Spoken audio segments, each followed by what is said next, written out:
va parler ce soir d'une espérance vivante. Amen. Est-ce que vous voyez les gens à votre travail, vos voisins, les gens que vous croisez dans la rue? Est-ce que vous avez remarqué leur visage où il n'y a aucune espérance, aucun espoir, j'ai envie de dire? Ils marchent, mais ne savant pas où aller, et ils regardent, ne sachant pas à quoi regarder, dans quel but, pour quel objectif, quel avenir. Mais nous avons une espérance vivante, nous avons un objectif qui est le ciel de gloire, alléluia. Et je voulais voir avec vous ce texte de 1 Pierre 1, à partir du verset 3, et c'est ce texte merveilleux de l'évangile, qui parle de l'évangile, même si c'est dans le Nouveau Testament, l'épître de Pierre, mais c'est un message, bien sûr, de l'évangile également, une espérance vivante. Et j'ai trouvé cette main qui sort de terre, qui sort de la terre et qui a trouvé une clé qui brille et qui ouvre, j'ai envie de dire, le ciel de gloire, alléluia. Et cette clé, on le sait, et si tu ne le sais pas, je te l'apprends, cette clé s'appelle Jésus-Christ. Amen. 1 Pierre 1, 3, on le lit ensemble. Béni soit Dieu, le Père de notre Seigneur Jésus-Christ, qui selon sa grande miséricorde nous a régénérés pour une espérance vivante par la résurrection de Jésus-Christ d'entre les morts. Alléluia. Ça fait du bien de lire des vérités. J'étais mercredi à une sépulture.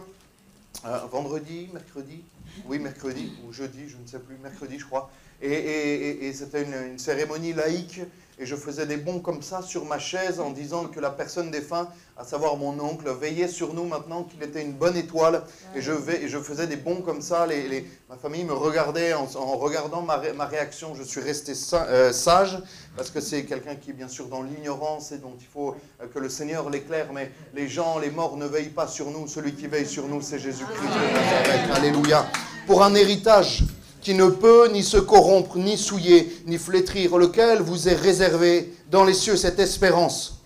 À vous qui, par la puissance de Dieu, êtes gardés par la foi pour le salut, prêts à être révélés dans les derniers temps. C'est là ce qui fait votre joie, c'est là ce qui doit faire ta joie ce soir. Quoique maintenant, puisqu'il faut, vous soyez attristés pour un peu de temps, le temps sur terre, par diverses épreuves, afin que l'épreuve de votre foi, plus précieuse que l'or périssable, qui cependant est éprouvé par le feu, et pour résultat la louange, la gloire et l'honneur, lorsque Jésus-Christ apparaîtra, alléluia. Lui que vous aimez sans l'avoir vu, en qui vous croyez sans le voir encore, vous réjouissant d'une joie ineffable et glorieuse, parce que vous obtiendrez le salut de vos âmes pour prix de votre foi, alléluia, amen.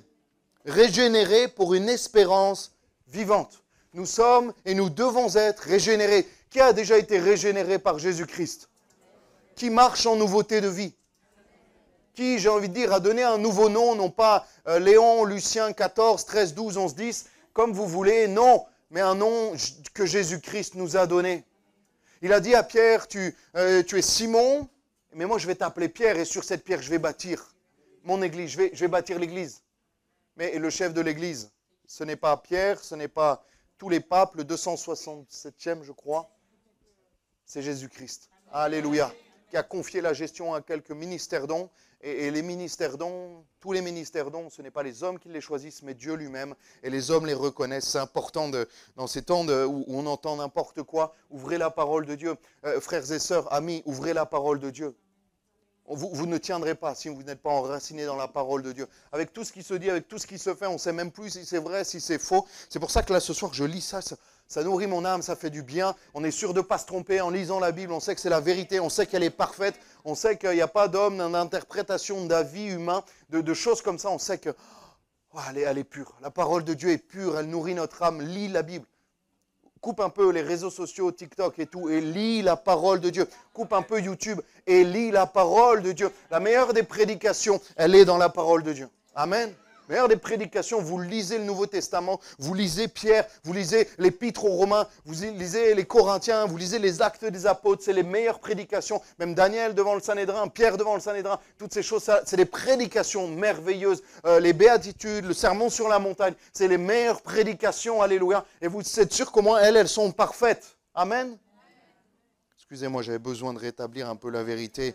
Le pape plus la cérémonie laïque, là, ça m'a fait une grosse semaine. J'avais besoin de me laver par la parole. Alléluia. Chapitre 1, verset 3. Béni soit Dieu, le Père de notre Seigneur Jésus-Christ, qui selon sa grande miséricorde. Toute la motivation de Dieu pour nous, tout ce que Dieu a fait pour nous, c'est motivé par son amour pour nous.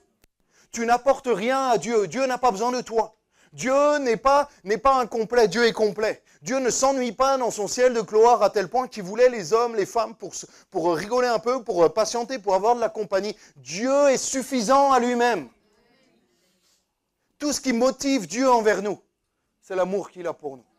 C'est ni plus ni moins que l'amour et la justice qui le motivent à agir en notre faveur. C'est ni plus ni moins que l'amour de Dieu qui l'a, non pas forcé, parce que Dieu n'est pas forcé, mais qui l'a encouragé, qui l'a motivé à envoyer son Fils Jésus-Christ à la croix. Alléluia, pour qu'on soit nous régénérés en nouveauté de vie. Alléluia, selon sa grande miséricorde. Selon son grand amour, Jésus, Dieu nous aime tellement qu'il a donné son Fils unique afin que chacun d'entre nous croit et ait la vie éternelle. On va revenir sur le fait de croire selon sa grande miséricorde. Alléluia. Le moteur de l'action de Dieu pour nous, c'est l'amour.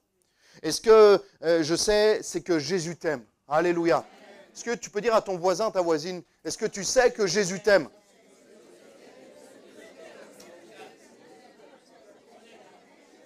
Alléluia. Quand vous aurez fini de lire le psaume 119 à votre voisin, nous reprendrons. Ce n'est que l'amour qui motive Dieu d'agir envers nous. Alléluia. Il n'y a aucun... Vous savez, les hommes, les femmes, on fait les choses par intérêt.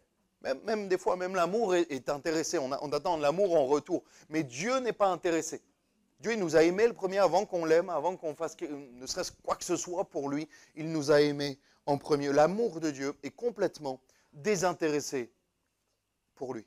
Dieu n'a rien à gagner, mais Dieu nous aime. Et c'est l'amour. Vous savez, en grec, il y a différents, il y a agapé, il y a différents mots pour l'amour, philéo, etc., qui parlent de l'amour charnel, l'amour, nous, qu'on peut avoir, et l'amour parfait de Dieu.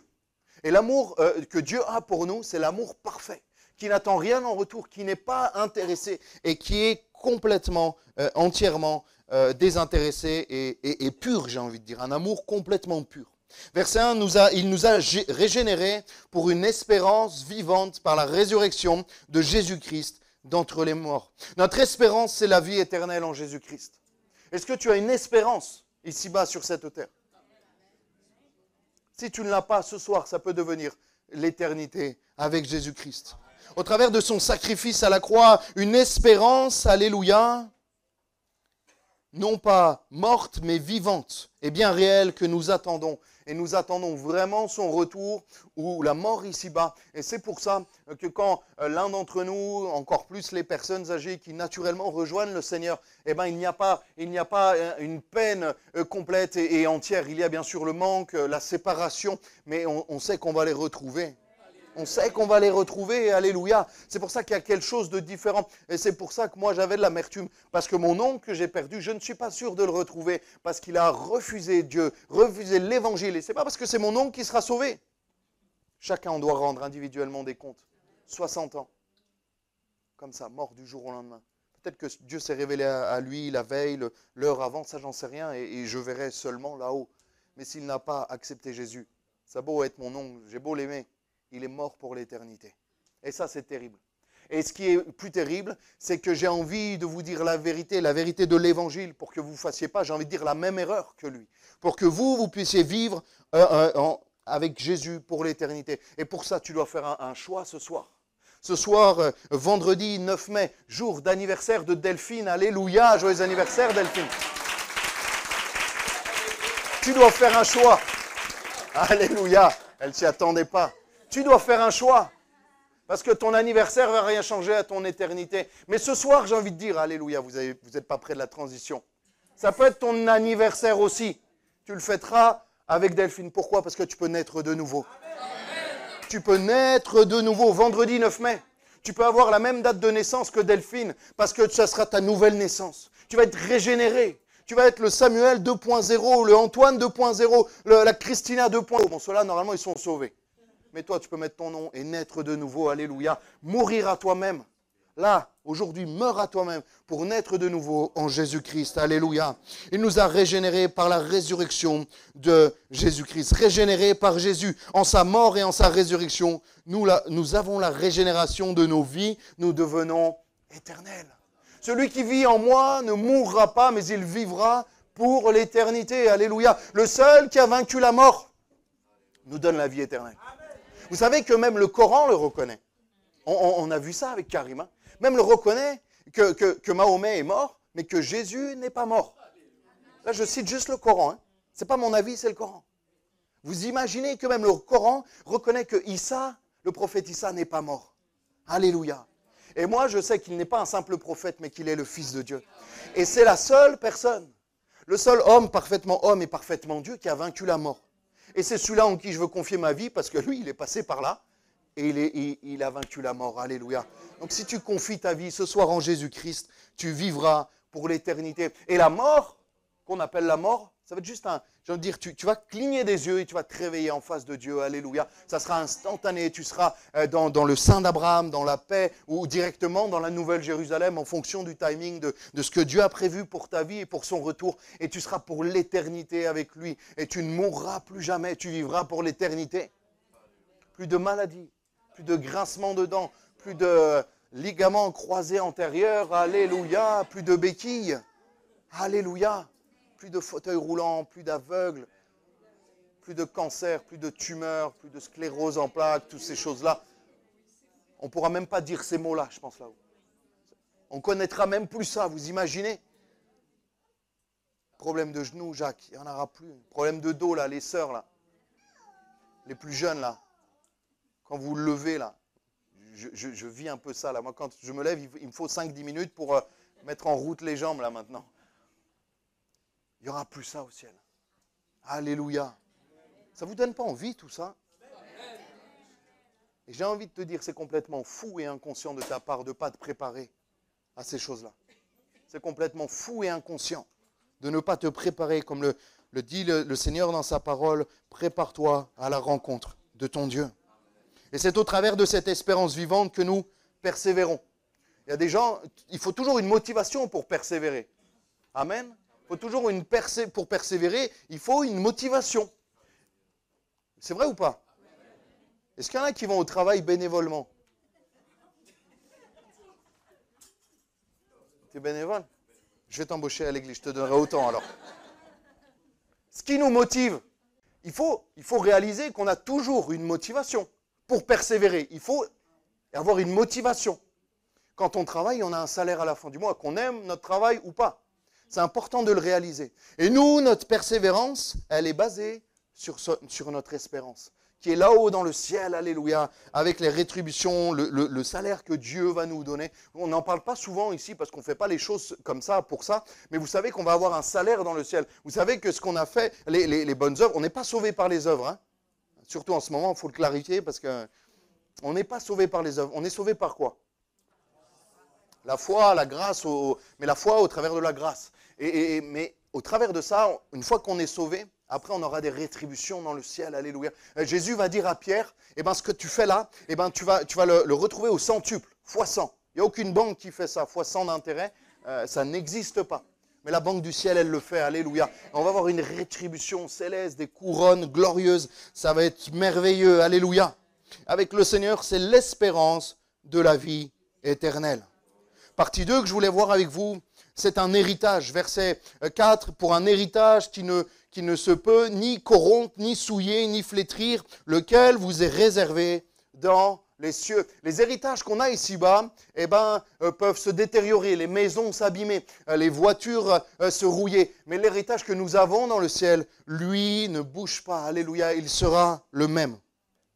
Mais pour tout héritage que touche une personne, il faut qu'il y ait un mort. Jusque-là, c'est vrai ou pas? Et nous, pour notre héritage, c'est Jésus qui a donné sa mort, sa vie à la croix, pour que nous puissions avoir cet héritage dans le ciel. Alléluia. La mort déclenche l'héritage et la mort de Jésus a déclenché notre héritage et notre adoption en Jésus-Christ. Alléluia. Et notre mort, à nous, enfants de Dieu, produit la vie éternelle et l'obtention de notre héritage dans le ciel qui nous attend. Alléluia. Pas n'importe quel héritage, pas un héritage ici-bas, pas une maison sur les hauteurs d'Aise, de Monaco, d'Antibes. C'est quand même pas mal ça. Hein? C'est quoi Villefranche, la petite île, c'est quoi Villefranche là, au Cap d'Aille, tout ça, c'est sympa. Hein? Moi, à choisir, j'irai là-bas. Moi, je suis à Nice-Nord, c'est pas mal aussi, mais voilà. C'est pas mal l'Ariane aussi. Vous savez, là-bas, Pascal, il m'a montré une maison, je crois qu'elle a quasiment 500 millions d'euros. C'est une des plus chères du monde. Cap-Ferrat, ouais, Cap-Ferrat. Saint-Jean, Cap-Ferrat. 500, vous imaginez? Et notre héritage dans le ciel va être plus beau que cette maison. Moi, j'ai vu des photos de cette maison. Hein. J'ai du mal à imaginer. Même quand je dis, bon, déjà ça serait pas mal. Notre maison dans le ciel va être plus beau que cette maison. À 500, un demi-milliard d'euros. Notre maison dans le ciel, si tu prépares ta place, va être plus belle que ça. Vous imaginez ou pas? Vous imaginez enfin, quelle promotion, quel héritage, sans dénigrer personne, mais on va passer de l'Ariane. Vous imaginez ou pas? C'est une belle promotion aussi. L'Ariane est magnifique, on le sait, alléluia, je le sais. Amen, et j'aime ce quartier. Mais ça n'aura rien à voir quand on sera là-haut, alléluia. Verset 6, c'est là ce qui fait votre joie. Est-ce que ça fait ta joie? Et j'ai envie de te dire, comme un salarié se lève le matin et va travailler, même quand il n'a pas envie, parce qu'il a un salaire à la fin du mois. Et toi, ce qui te motive, et ce qui doit te motiver, quand c'est compliqué aussi, c'est que le Seigneur a donné sa vie pour toi, pour que tu aies une place de préparée d'avance dans le ciel de gloire. Alléluia. Dis à ton voisin, tu as une place dans le ciel réservée. Et si tu n'as pas encore réservé, réserve.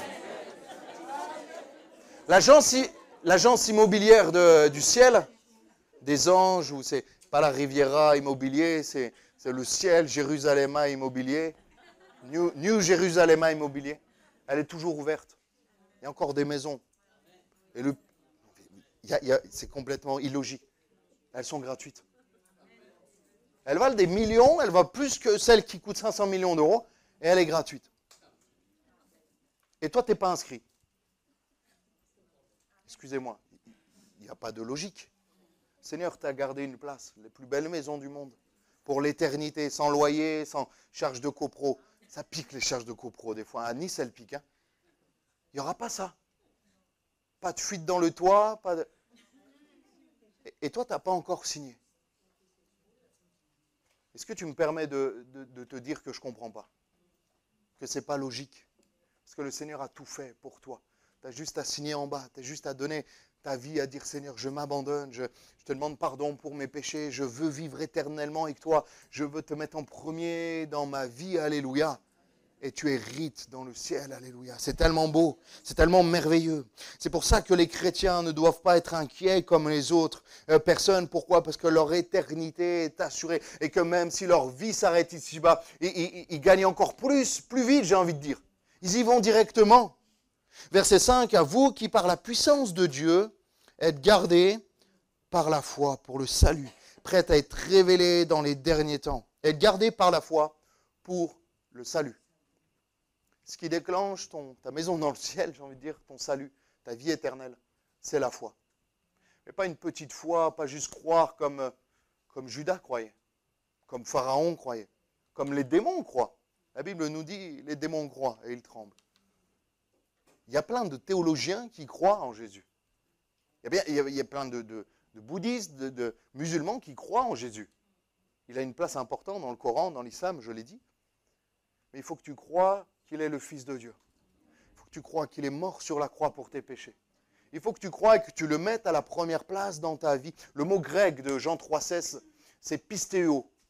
C'est croire, c'est avoir la ferme assurance que Jésus est mort pour toi à la croix. Et j'ai envie de dire, si tu as du mal à croire, prie. On va prendre un temps pour prier après. Et tu pourras demander au Seigneur, mais Seigneur, aide-moi à croire. Je veux croire, alléluia, et il va t'aider à le faire. Amen. C'est à nous de garder la foi. C'est cette foi-là qui se nourrit, qui se développe et s'entretient. Laisse-moi te dire que la foi en Jésus-Christ n'est pas un héritage, n'est pas héréditaire. Tu ne crois pas, tu ne te lèves pas un matin et tu es né comme ça en croyant en Jésus-Christ parce que tu as hérité de la croyance de tes parents et des yeux verts de ton père ou des yeux bleus de ton père. La croyance, ce n'est pas ça. Le fait de croire, ça se choisit. Croire en Jésus-Christ, c'est un choix. Et ce choix, la Bible nous dit, comme on l'a lu au verset 5, « À vous qui par la puissance de Dieu êtes gardés par la foi pour le salut, prêts à être révélés dans les derniers temps. » Être gardé par la foi. Et j'ai envie de te dire, être gardé par la foi, mais garder aussi ta foi et nourrir ta foi. Il y a des choses qui nourrissent ta foi. Venir à l'église, lire ta parole, écouter des cantiques, écouter des prédications basées sur la parole de Dieu. Ça nourrit ta foi. Et tu as besoin de nourrir ta foi. Ta foi, j'ai envie de dire, elle se nourrit, elle s'entretient. Est-ce que tu entretiens ta foi? Est-ce que tu nourris ta foi? Moi, ça fait les 2 premières semaines, je n'ai pas bougé, je n'ai pas posé mon pied au sol. Le kiné, il m'a dit, tu as perdu toute ta masse musculaire. En une semaine, 5 jours sans poser le pied par terre, on perd quasiment tout, 75%, il me disait, je crois, hein, de la masse musculaire d'une jambe. Vous imaginez? 5 jours seulement, sans exercice, sans marcher, je ne parle même pas d'exercice physique. Et là, je vois, elle a séché. Le genou a grandi, c'est une grosse patate, mais la cuisse, elle a séché. Parce que je n'ai pas nourri mon muscle, je n'ai pas entraîné mon muscle, je n'ai pas musclé le muscle, tout simplement. Et ta foi, c'est exactement pareil. Je dis, pasteur, j'ai du mal à croire, pasteur, c'est compliqué en ce moment, mais je ne te vois plus à l'église, tu n'ouvres pas ta parole, tu n'écoutes pas des louanges, tu ne pries pas. C'est normal que ça soit compliqué, alors que tu as une église à 300 mètres. Nourris ta foi. Nourris ta foi. C'est comme si tu viens me voir en fin de semaine et tu me dis, mais pasteur, je me sens pas bien, j'ai faim, je me sens tout faible, et que tu n'as pas mangé de la semaine. Je vais te dire, oh l'ami, réfléchis un peu, va manger un peu, va te faire un plat et ça va aller mieux après. Et des fois, tu viens me voir et les enfants de Dieu viennent me voir ou ceux qui s'approchent du Seigneur, ils me disent, mais ma foi, c'est compliqué, j'ai du mal à croire. Mais tu as arrêté de nourrir ta foi. Tu as arrêté de nourrir ce qui avant allumait. La Bible nous dit que la foi est aussi comme un feu dévorant. Jésus, à l'intérieur de nous, c'est un feu dévorant. Mais le feu, ça s'entretient. Je suis retourné dans mes montagnes, là, cette semaine, j'ai fait 3 jours là-haut. Il y avait 6 degrés à un moment donné. Personne n'avait froid, et moi, vu que ça fait 5 ans que je suis un peu dans le sud, je dis, vous n'avez pas froid là? J'étais le seul qui avait froid, on s'habitue au chaud. On est rentré chez mes parents et on a fait un feu. Oh, c'est merveilleux les feux. On a fait une sieste de 2 heures avec mon père, à un moment donné, il n'y avait plus de feu, parce qu'on n'avait plus mis de bois. On a remis du bois et c'est reparti. Ta foi, c'est pareil. Ton feu dévorant, il ne dévore plus rien si tu ne mets pas de bois. Si tu nourris pas cette flamme, si tu nourris pas ta foi, tu as besoin de nourrir ta foi comme tu nourris ton corps 3 fois par jour. Est-ce que tu nourris ton âme? Est-ce que tu nourris ton esprit? J'ai envie de dire 3 fois par jour. Les musulmans sont plus disciplinés que nous. Combien de prières? 5 ou 6? 5. Et là, début, tu les vois passer à quelle heure, Delphine? 4 heures, 5 heures? Ouais. Ils y vont, hein? Et nous, 5 fois. Il y a plus de prières dans l'islam que de repas chez nous. Et nous, il y a plus de repas que de prières. Parce qu'on est libre et on fait de la liberté, oui, mais je ne le sens pas. Nous, on n'a pas 5 prières. La prière, c'est constamment. La prière, c'est un état de prière. Tu dois parler à Dieu. Tu dois prier constamment. Tu es seul, tu penses, tu pries, tu parles à Dieu. Il est toujours là. Alléluia. Tu n'as même pas besoin de venir à l'église. Je veux dire, en dehors des réunions. Venez à l'église dans les réunions déjà. Et la semaine prochaine, tous les soirs, parce qu'il y a le jeûne et prière. Mais tu n'as pas besoin d'allumer un cierge, tu n'as pas besoin d'être à la mosquée, directement avec Dieu. Il est là, alléluia. Il est là par son Saint-Esprit, alléluia. La foi, ça se cultive, la foi, ça se développe. Je pourrais prendre plein d'exemples, passer la soirée comme un jardin, ça rose, ça s'entretient, où on enlève les mauvaises herbes, on entretient, on a besoin de soleil, on a besoin de pluie, d'un équilibre en toutes ces choses. C'est à nous de garder la foi. Timothée 6,12 nous dit, combat le bon combat de la foi, saisis la vie éternel. C'est un combat à la foi. Tu as besoin de nourrir ta foi. Romains 10:17. Ainsi, la foi vient de ce qu'on entend et ce qu'on entend vient de la parole de Dieu. Oui, mais moi j'ai eu la foi, donc c'est bon, je mourrai avec la foi. Nourris ta foi. Veille afin que ta foi ne défaille point et que tu ne tombes en tentation. Il n'y en a pas un qui est au-dessus des autres. Et les pasteurs, les leaders de louanges, les anciens, veille sur ta foi, nourris ta foi. Je le répète souvent, mais on a eu des petites alertes pendant le Covid, quand il n'y avait plus d'église. Hein.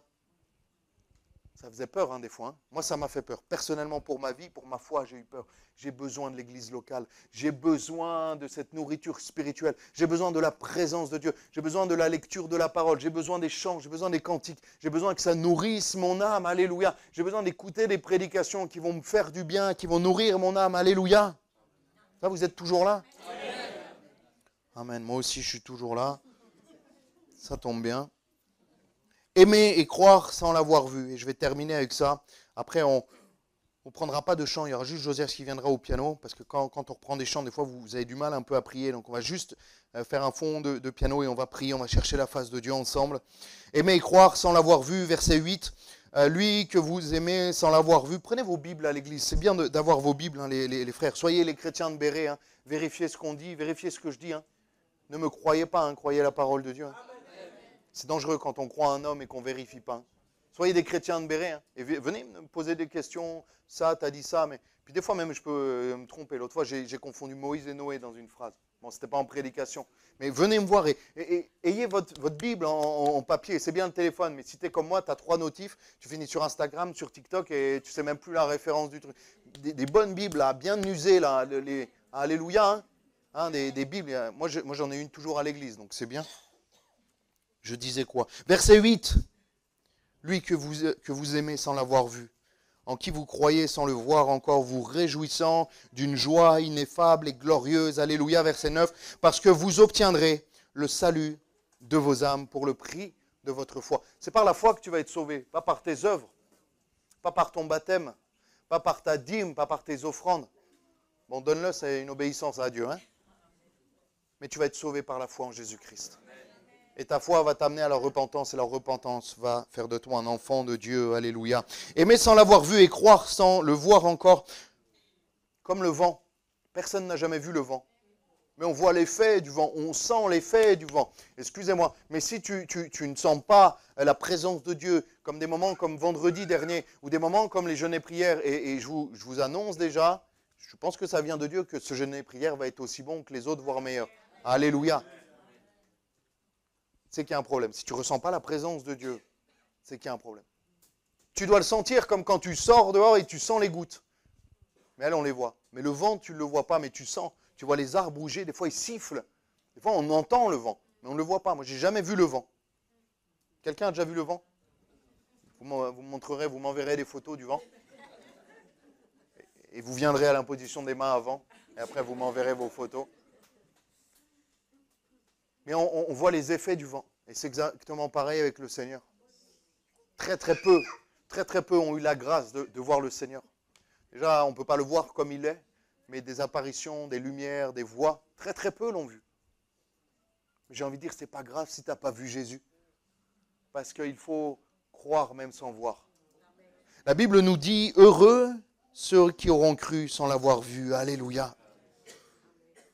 Or, la foi est l'assurance des choses qu'on espère, la démonstration de celles que l'on ne voit pas.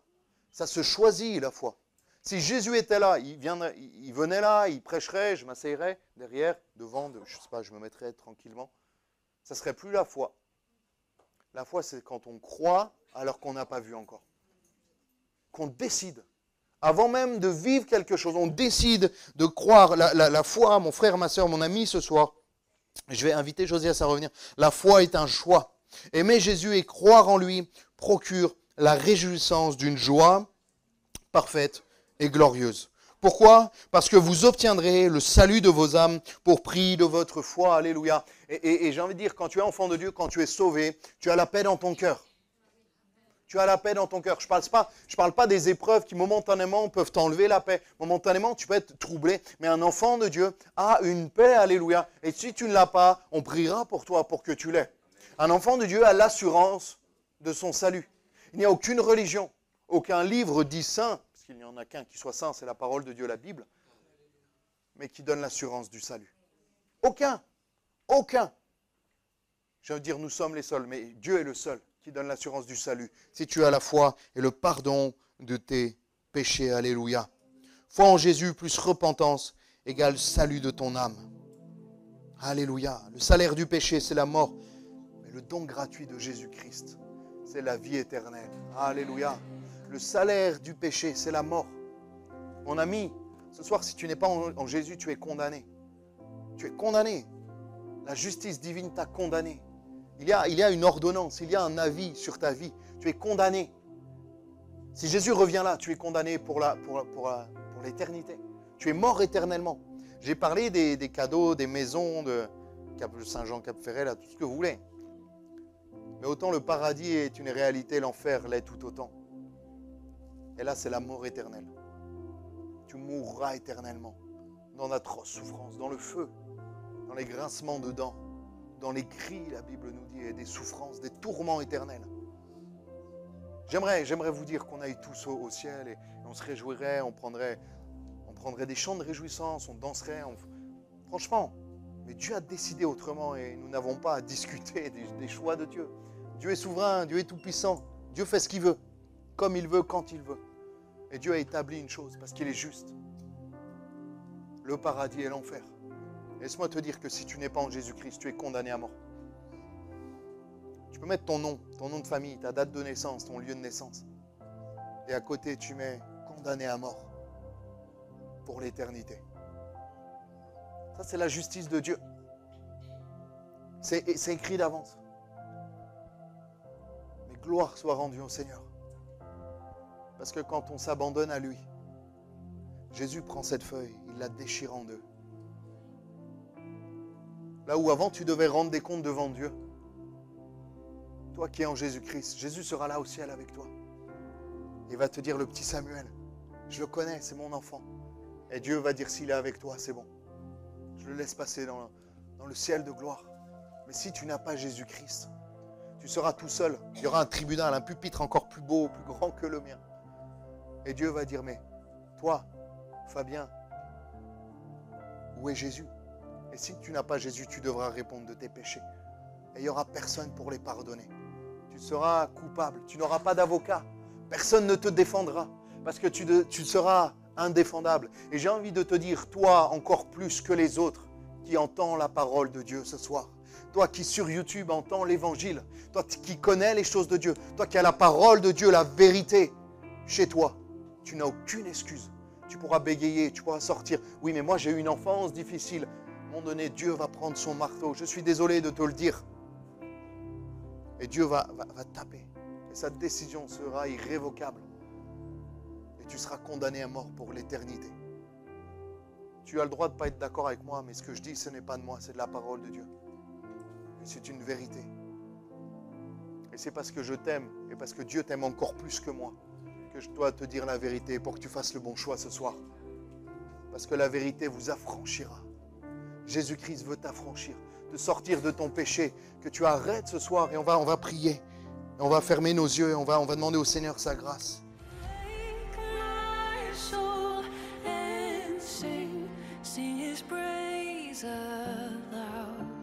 Sing his praise aloud. Oh, awake my soul and sing his praise aloud. Sing